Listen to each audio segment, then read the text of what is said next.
بعد وأعوذ بالله من الشيطان الرجيم بسم الله الرحمن الرحيم وأقيموا الصلاة وآتوا الزكاة صدق الله العظيم قال الله تعالى في شأن حبيبه إن الله وملائكته يصلون على النبي يا أيها الذين آمنوا صلوا عليه وسلموا تسليما اللهم صل على سيدنا ومولانا محمد وعلى آل سيدنا ومولانا محمد وبارك وسلم صلاة وسلام عليك يا رسول الله صلی اللہ تعالی علیہ وآلہ وسلم. محترم پیارے بھائیوں، اللہ تبارک و تعالی عز و جل قرآن پاک میں حکم فرمایا ہے وَأَقِيمُوا الصَّلَاةَ وَآتُوا الزَّكَاةَ کہ نماز قائم کرو اور زکات ادا کرو. تو نماز کے ساتھ زکات کا حکم آیا ہے. جس طرح نماز فرض اسی طرح زکات کا ادا کرنا بھی فرض. اگر کوئی اس کا انکار کرے، زکات دینے سے انکار کرے گا تو گناہگار ہوگا کہ میں زکات اگر زکات نہیں دے رہا ہے گناہگار ہوگا. لیکن اگر زکات کو مانتا ہی نہیں کہ میں زکات کو نہیں مانتا، اس طرح زکات کا انکار کر دے گا یا نماز کا انکار کر دے گا تو وہ کافر ہو جائے گا. نماز نہیں پڑھنا الگ ہے، انکار کرنا الگ ہے. تو جو نماز نہ پڑھے، زکات ادا نہ کرے، وہ سخت مجرم ہے، لیکن اس کا انکار کرنے والا کافر ہو جاتا ہے.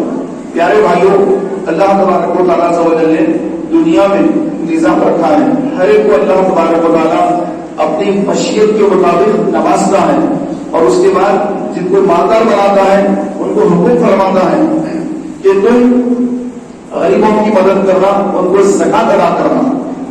اگر زکات ادا کریں گے تو اللہ تبارک و تعالیٰ عز و جل زکات ادا کرنے پر ثواب بھی عطا فرمائے گا، مال کی حفاظت بھی فرمائے گا. زکات ادا نہ کرنے پر قیامت کے دن ان کے مال ان کے پیٹوں میں بھرے ہوں گے سانپ اور بچھو کی شکل میں. اس طرح ان کو قیامت کے دن عذاب ہوگا اور ان کے حق میں جہنم کا فیصلہ سنایا جائے گا. تو میرے پیارے بھائیوں، حضرت سیدنا ابوبکر صدیق رضی اللہ تعالیٰ عنہ کے دور میں لوگ زکات کا انکار کر دیے کہ نماز پڑھیں گے، روزہ رکھیں گے، لیکن زکات ادا نہیں کریں گے. تو حضرت سیدنا ابوبکر صدیق رضی اللہ تعالیٰ عنہ نے ان کے خلاف فتویٰ جاری کیا اور فرمایا کہ جو رسول اللہ کے دور میں بیت المال میں زکات جمع کراتے تھے، اب اگر جمع نہیں کرائیں گے تو میں ان سے جنگ کروں گا، ان سے جہاد کروں گا. تو پیارے بھائیوں، حضرت سیدنا فاروق اعظم رضی اللہ تعالیٰ عنہ آپ نے عرض کیا کہ اے امیر المؤمنین، یہ تو نماز پڑھنے والے، روزہ رکھنے والے ہیں، ان سے آپ جنگ کیسے کریں گے، جہاد کیسے کریں گے؟ تو فرمایا کہ نماز اور زکات کا حکم اللہ نے ایک ساتھ نازل فرمایا ہے. وَأَقِيمُوا الصَّلَاةَ وَآتُوا الزَّكَاةَ کہ نماز قائم کرو اور زکات ادا کرو. تو یہ دو احکام اللہ نے ایک ساتھ نازل فرمائے. تو اس میں جو نماز کو تو پڑھے گا لیکن زکات نہیں دے گا تو میں اس سے جنگ کروں گا. تو یہ سن کر حضرت ابوبکر صدیق کا یہ فرمان سن کر حضرت عمر فاروق اعظم رضی اللہ تعالیٰ عنہ نے فرمایا کہ بے شک امیر المومنین آپ نے سچ فرمایا کہ نماز اور زکات یہ دو فرض ہے. یقیناً جو زکات ادا نہیں کرے گا اس کا قتال ہونا چاہیے، اس کا قتل ہونا چاہیے، ان سے جنگ ہونا چاہیے. تو یہ سن کر جتنے منکرین زکات تھے، جنہوں نے زکات دینے سے انکار کر دیا تھا، سب نے لا کر بیت المال میں مال جمع کرا دیا، اپنی اپنی زکات ادا کر دی. تو میرے پیارے بھائیوں، پیسے کا فتنہ بڑا فتنہ ہوتا ہے. جب مال آتا ہے تو اس کے ساتھ کئی مسائل بھی آتے ہیں. پیسہ آتا ہے تو اس کے ساتھ کئی آزمائشیں بھی آتی ہیں. بہت سارے لوگ ہوتے ہیں کہ جو پیسہ آنے سے پہلے بڑی اچھی اچھی باتیں کرتے ہیں، لیکن جب پیسہ آتا ہے تو پھر وہ بدل جاتے ہیں، اللہ کی راہ میں خرچ بھی نہیں کرتے. روایت میں لکھا ہے کہ ابی بن ثعلبہ نامی ایک شخص تھا. وہ شخص بڑا غریب تھا لیکن وہ وقت نمازی تھا، ہمیشہ مسجد میں رہتا اور مسجد میں نماز پڑھتا، ذکر میں رہتا، ہمیشہ عبادت میں رہتا. بڑا غریب تھا مالدار بننے کا شوق ہوا کہ میں پیسے والا بنوں، مالدار بنوں، کب تک یہ زندگی گزاروں، مالدار بننا چاہتا ہوں. حضور علیہ السلام کی خدمت میں حاضر ہوا، عرض کی یا رسول اللہ صلی اللہ علیہ وسلم آپ میرے لیے دعا فرمائیے کہ اللہ مجھے مالدار بنا دے، مجھے دولت مند بنا دے اور مجھے بہت زیادہ پیسے والا بنا دے، تاکہ پیسے والا بن کر میں اللہ کی راہ میں خوب خرچ کروں گا. نبی کریم علیہ السلام نے فرمایا اے طالبہ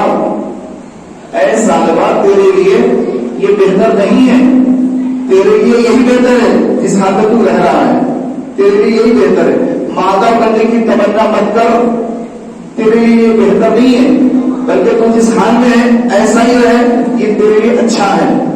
تو اس نے عرض کی یا رسول اللہ صلی اللہ علیہ وسلم بس آپ میرے لیے دعا کر دیجیے کہ جتنا اللہ مجھے نوازے گا میں اتنا ہی جو ہے اللہ کے غریب بندوں میں مال تقسیم کروں گا، غریبوں میں، یتیموں میں، بیواؤں میں، مساکین میں اور اللہ کی راہ میں خوب مال خرچ کروں گا. بس آپ میرے لیے دعا فرمائیے. وہ بار بار ضد کرتا رہا یہاں تک کہ آقا اسلام نے فرمایا اگر تو کہنا ہے تو میں تیرے لیے دعا کرتا ہوں. یہ فرما کر آقا اسلام نے اس کے لیے دعا فرمائی کہ اے اللہ طالبہ کے مال میں برکت عطا فرما، اس کی بکریوں میں برکت عطا فرما. تو میرے پیارے بھائیوں، اللہ کے رسول صلی اللہ علیہ وسلم نے جب اس کے مال میں برکت کی دعا کی تو اللہ تعالیٰ نے دعا کو قبول کیا اور اس کے مال میں برکت شروع ہو گئی. وہ دیکھتے دیکھتے مالدار بن گیا، بہت زیادہ بکریاں اس کے پاس ہو گئی، اونٹ آ گئے اس کے پاس، بہت زیادہ مالدار ہو گیا، یہاں تک کہ اس کا جو فارم ہاؤس تھا وہ بھر گیا. تو اس نے اس سے بڑا جو ہے فارم ہاؤس خرید لیا کہ میں یہ تو ابھی چھوٹا ہو رہا ہے، مجھے اور بڑا ہونا چاہیے کیونکہ میرے جانور بہت زیادہ ہیں. تو اس نے اور بڑی زمین خریدی، بڑی باؤنڈری بنائی، فارم ہاؤس بنا لیا، بڑا فارم ہاؤس بنا لیا، اس میں اپنے سارے جانور مان لیے اور جانور ہے کہ بڑھتے جا رہے ہیں، مال بڑھتا ہی چلا جا رہا ہے، بڑھتا ہی جا رہا ہے، برکت ہی برکت ہو رہی ہے. یہاں تک کہ اس کو اتنی مصروفیت ہو گئی کہ اب وہ نماز میں لیٹ آنے لگا. پہلے تو یہ تھا کہ مسجد ہی میں رہتا تھا، لیکن اب مال بڑھ گیا تو مسجد میں آنے میں تاخیر شروع ہو گئی، اذان ہو گئی، لیکن وہ آنے میں لیٹ ہو رہا ہے. یہاں تک کہ جواب کھڑی ہو رہی، وہ آخری میں آ رہا ہے، نماز پڑھا، پھر اپنے مال کے اندر جا رہا ہے، ارے میرا مال اس کو اور بڑھانا ہے، اس کے اور کیا کیا کرنا ہے، اس سے اور مال بڑھتا، وہ تجویز میں لگا ہوا ہے. اور یہاں پر نمازوں میں سستیاں ہو رہی، لیٹ ہو رہا ہے نماز کے اندر. یہاں تک کہ یہ وقت آ گیا کہ وہ نماز ختم ہو جاتی، وہ اکیلا آتا، تنہا نماز پڑھ لیتا، چلا جاتا. یہ سلسلہ ایک دن تک چلتا رہا، یہاں تک کہ اب وہ مسجد کو آنا چھوڑ دیا، مسجد کو آنا چھوڑ دیا، اپنے مال کے ساتھ ہی وہی طریقے نماز پڑھ لیتا، پھر بکریوں میں اونٹوں میں لگ جاتا. رسول پاک علیہ السلام نے دیکھا کہ وہ شخص جس نے دعا کروائی تھی وہ نظر نہیں آ رہا ہے. آقا نے صحابہ سے پوچھا کہ اے صحابہ طالبہ کہاں ہے، نظر نہیں آتا. اس صحابہ نے عرض کی یا رسول اللہ اس کے مال میں اللہ نے بڑی برکت دی ہے اور جب سے وہ مالدار بنا ہے مسجد کو آنا چھوڑ دیا ہے، نمازوں کو نہیں آ رہا ہے، بس اپنے مال کے ساتھ ہی لگا ہے. تو آپ علیہ السلام سنے اور سن کر پیارے بھائیوں آپ علیہ السلام نے خاموشی اختیار فرمائی. یہاں تک کہ ایک وقت آیا کہ وہ صرف جمعے کو آتا، جمعہ کی نماز پڑھتا اور چلا جاتا، ملاقات بھی نہیں کرتا کسی سے، کیونکہ اس کے مال کے پاس جانا ہے، اس کے جانوروں کو دیکھنا ہے. اب جمعہ کو بھی آنا چھوڑ دیا، وہیں پر نماز پڑھ لی قریب کی مسجد میں، مسجد نبوی شریف کو آنا چھوڑ دیا. تو پیارے بھائیوں جو لوگ مسجد نبوی شریف کو آتے ان سے وہ نماز جمعہ میں، جو لوگ مسجد نبوی شریف میں نماز پڑھنا چاہتے ان سے وہ مسجد نبوی شریف کے حالات معلوم کر لیتا کہ ابو بکر کیسے ہیں، عمر کیسے ہیں، حضور صلی اللہ علیہ وسلم کیسے ہیں، ان کے بارے میں معلومات کر لیا کرتا. لیکن اب جمعہ کو آنا بھی چھوڑ دیا. تو پیارے بھائیوں یہاں تک کہ رسول پاک صلی اللہ علیہ وسلم کو حکم ہوا کہ اے بہنوں آپ لوگوں کی زکات جمع کریں. زکات کا حکم آ گیا، زکات کے فرائض، زکات فرض کر دی گئی.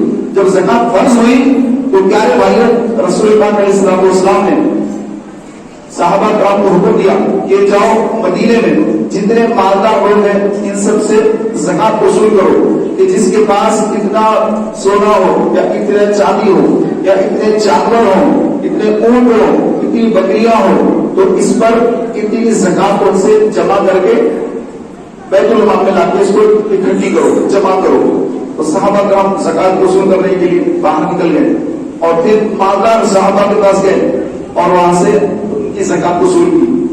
تو سالبہ بن حاتم کے پاس بھی گئے، تو سالبہ کے پاس جانے کے بعد کہا کہ اے سالبہ کہ تو اپنے اونٹوں کی اور اپنی بکریوں کی زکات ادا کر، کہ تجھے زکات ادا کرنا ہے، یہ اللہ کا حکم ہے، یہ فرض ہے، اور ہم کو رسول اللہ صلی اللہ علیہ وسلم نے بھیجا ہے۔ تو سالبہ یہ سن کر بڑا غمزدہ ہو گیا، ارے میں اپنا مال دے دوں، ایسے اٹھا کر مال دے دوں اپنا؟ کہا کہ نہیں میں نہیں دے سکتا، اتنی محنت سے میں نے یہ مال جمع کیا، اکٹھا کیا، اس کے پیچھے میری محنتیں ہیں، میں ایسے ہی زکات کے نام پر کیسے اٹھا کے دے دوں گا؟ ایسا بعد میں دے دوں گا۔ تو صحابہ نے سے کہا کہ اے سالبہ ہم اپنے سے نہیں آئے ہیں، ابھی رسول اللہ صلی اللہ علیہ وسلم نے بھیجا ہے کہ تو اپنے مال کی زکات ادا کرو۔ تو اس نے کہا یہ تو ٹیکس ہے، یہ تو ٹیکس کی طرح لیا جا رہا ہے، بعد میں دیکھا جائے گا، یہ کہہ کر اس نے صحابہ کرام علیہ رضوان کو روانہ کر دیا، زکات ادا نہیں کی۔ پھر وہ صحابہ دیگر مالدار صحابہ کے پاس گئے اور رسول اللہ کا پیغام سنایا، تو انہوں نے اپنے مال میں سے بہترین مال نکال کر زکات کو پیش کیا، کہ سب سے اچھے اونٹ، اچھی بکریاں، جو اچھا مال تھا وہ نکال کر انہوں نے زکات دے دیا۔ تو یہ صحابہ جو زکات وصول کرنے گئے انہوں نے جواب دیا کہ آپ اتنا اچھا مال دینے کی ضرورت نہیں ہے، نارمل سا اگر میڈیم مال ہوگا وہ بھی اگر دیں گے تو زکات ادا ہو جائے گی، قیمتی مال دینے کی ضرورت نہیں ہے۔ تو وہ مالدار صحابہ نے کہا ہم اللہ کی راہ میں دے رہے ہیں، جب اللہ کی راہ میں دے رہے ہیں تو ہمارا بہترین مال جو ہوگا، سب سے اچھا مال جو ہوگا، سب سے اچھا اونٹ، سب سے اچھی بکریاں، وہ ہم اللہ کی راہ میں دیں گے، آپ یہ لے کے جائیے اللہ کی راہ میں، یہ زکات ہے یہ اللہ کی راہ میں ہے، تو ہمارا بہترین مال اللہ کی راہ میں ہے۔ تو انہیں بڑی خوش دلی کے ساتھ انہوں نے اپنی زکات ادا کی، اپنا بہترین مال اللہ کی راہ میں دے دیا۔ اب صحابہ کرام علیہ رضوان وہ زکات کا مال لے کر حضور کی خدمت میں آئے اور عرض کی یا رسول اللہ، طالبہ نے مال دینے سے انکار کر دیا ہے، منع کر دیا ہے، انکار کر دیا ہے، اور دیگر صحابہ جنہوں نے زکات دی ہے ان کے اونٹ لے کر آپ کی خدمت میں حاضر آئے ہیں۔ تو آپ علیہ السلام نے فرمایا سالبہ کا کبھی بھلا نہ ہوگا، سالبہ کا بھلا نہ ہوگا۔ تو یہ سن کر صحابہ جو مسجد میں بیٹھے تھے تو اس میں چند لوگ ایسے تھے جو سالبہ کے خاندان کے لوگ تھے۔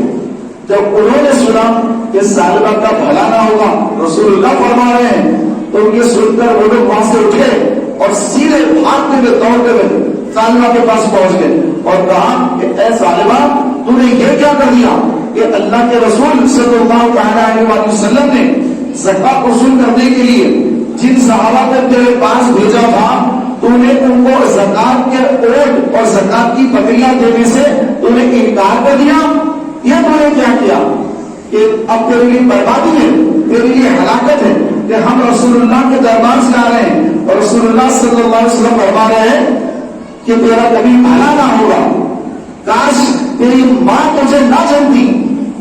تو یہ کہا تو سالبہ جب پریشان ہو گیا، ارے یہ کیا ہو گیا؟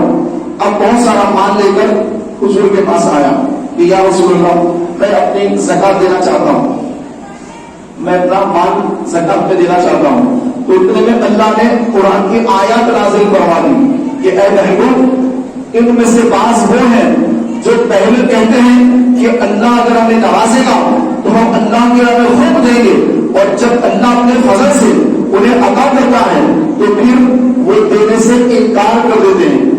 تو اس کی مذمت والی آیات نازل ہو گئی تو اللہ کے رسول صلی اللہ علیہ وسلم نے سالبہ سے زکات لینے سے انکار کر دیا اور فرمایا کہ اے طالبہ کہ تیری زکات لینے سے اللہ نے مجھے منع کر دیا ہے کہ جا اپنا مال تو رکھ لے، تیری زکات کی اللہ رسول کو کوئی ضرورت نہیں۔ تو اللہ کے رسول صلی اللہ علیہ وسلم نے اس کا مال اس کو واپس کر دیا کہ تجھے تیرے مال کی ہمیں حاجت نہیں، اللہ نے یہ منع کر دیا ہے کہ میں تیرا مال زکات میں لے کر بیت المال میں جمع کرو، اللہ نے منع کر دیا ہے، جا واپس جا اپنا مال لے جا، تیرے مال کی ضرورت نہیں۔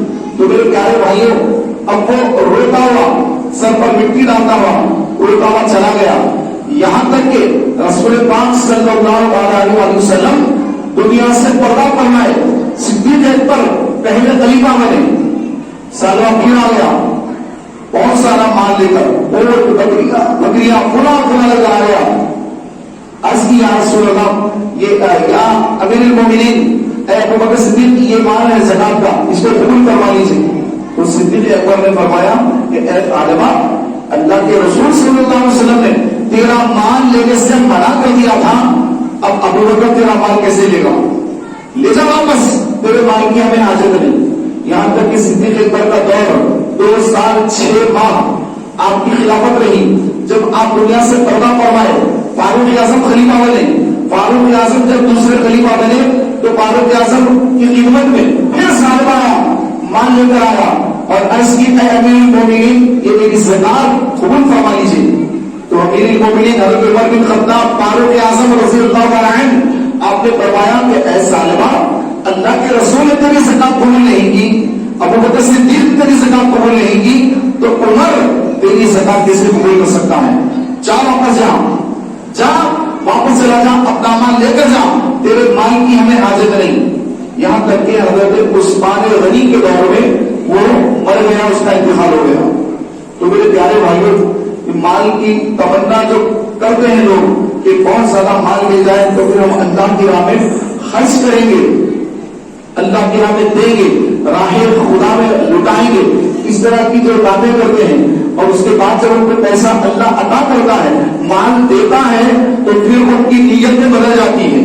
ان کی نیتیں زکات دینے کی نہیں ہوتی ہیں، کیونکہ مال آ گیا ہے، اب وہ مال کی زکات نکالنا ان پہ گرا ہو جاتا ہے، پھر وہ زکات ادا نہیں کرتے، اور اس کے بعد ان کا انجام یہ ہوتا ہے کہ پہلے تو یہ حال تھا کہ رسول اللہ کے پیچھے نمازیں پڑھتا تھا، رسول اللہ کی اقتدا میں نمازیں پڑھتی تھی، اب حال یہ ہو گیا تھا کہ نمازیں نہیں، کچھ نہیں، اپنے مال میں لگا ہوا ہے، اور اتنی مال کی محبت کہ اللہ کے رسول کے بھیجے ہوئے آئے اور زکات کا مطالبہ کیا تو ان کو انکار کر دیا زکات دینے سے۔ کیوں؟